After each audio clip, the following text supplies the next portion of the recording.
Let's do a video here in Crossbow Appreciation Month about targets for fast crossbows like the Ravin R29X shooting 450 feet per second. The Black Widow. Let's do a video about that and talk about targets.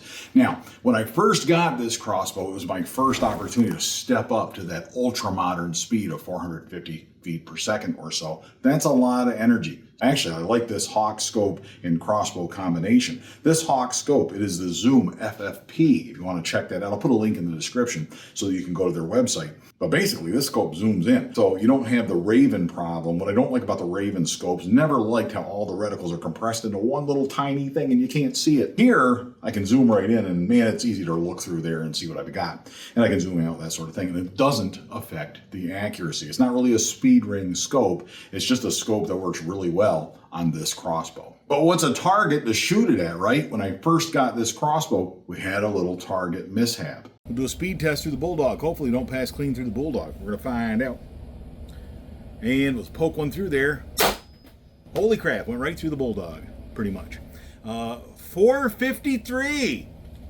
453. Did you see the stuff fly off the other end of that? Wadded that arrow up. It does not like the Bulldog. So we're gonna have to shoot at the kinetic on the next one, I think. But anyway, close range is what you expect. That 150 is gonna go clean through there. But that is the 100 grainer.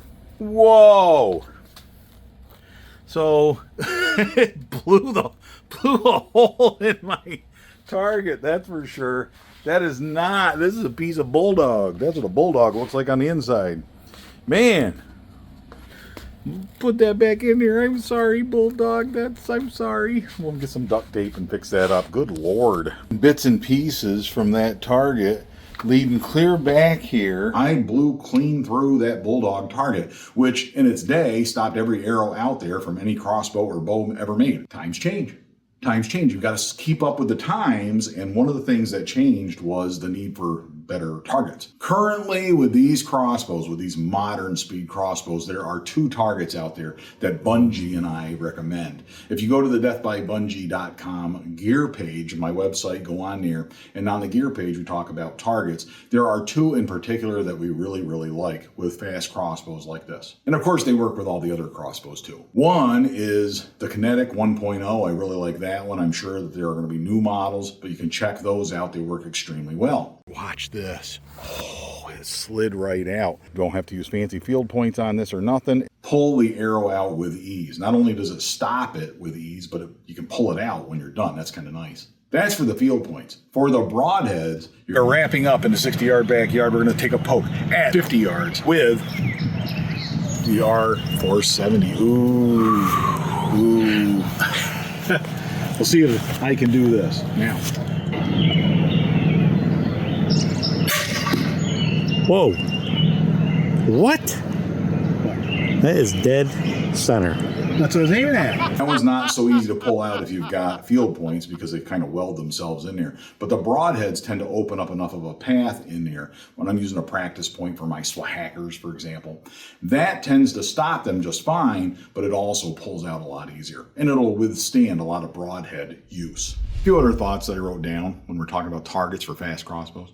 One thing is backstops. Make sure wherever you're shooting that there's a good backstop. With faster crossbows, that becomes an issue. We don't want to be in a situation where we're shooting and you miss the target, or it goes through the target, or it glances off the target and it goes through the neighbor's house. These aren't firearms. They don't have that kind of energy, but they certainly have enough energy to send an arrow a long ways beyond your 60-yard target or what have you. So keep that in mind. You want a nice wide open space. I really like the 60-yard backyard. One of the reasons that we picked this house was when I got here, there's a balcony in the backyard and I could just picture myself shooting downhill a little bit toward a cornfield, right, and railroad tracks. And it's a nice safe place to shoot. The neighbors' houses are kind of behind us and off to the sides. So that's not going to be an issue in terms of putting people at risk. Very important. Some people use arrow lube and they were lubing up their arrows and that makes them easier to pull out of these targets. Get a target where that's not necessary. I have not found it necessary in either of the targets I'm talking about here to lube up the arrows. And I don't want to do that. And I also think it's counterproductive. If you lube up that arrow, two problems that I see with that. Number one, You shoot the arrow, it hits the target, you've lubed it up, so now it's going to penetrate deeper. The same heat is still generated, it is still sort of welded into the target fabric, and you still have the same problem to pulling it out, except it's deeper into the target. Secondly, you're not hunting with lube on your arrows. So I don't like to practice in the backyard with lube on my arrows. One of the reasons that I shoot in the backyard with lighted nocks is because I'm going to hunt with lighted nocks. I want my backyard arrows to be identical to. They're the same arrows that I hunt with. And that way I know that their performance in the backyard will be replicated when I hunt with them. Very important. I'm not going to use lube when I hunt. Why would I use lube in the backyard? Now, there are other targets out there. Leave a comment if there's other targets that you can recommend for those high-speed crossbows. So those are the two that I recommend. Those are the two you might want to check out. But check out the Death by Bunjie gear page for those targets and everything else. It is an Amazon affiliate webpage, so if you click on the links in there, it doesn't mean you're obligated to buy anything. But if you do buy something off Amazon, Death by Bunjie does get a little referral fee, and that certainly helps make these videos. So, thanks. Until next time, all hail Bunjie.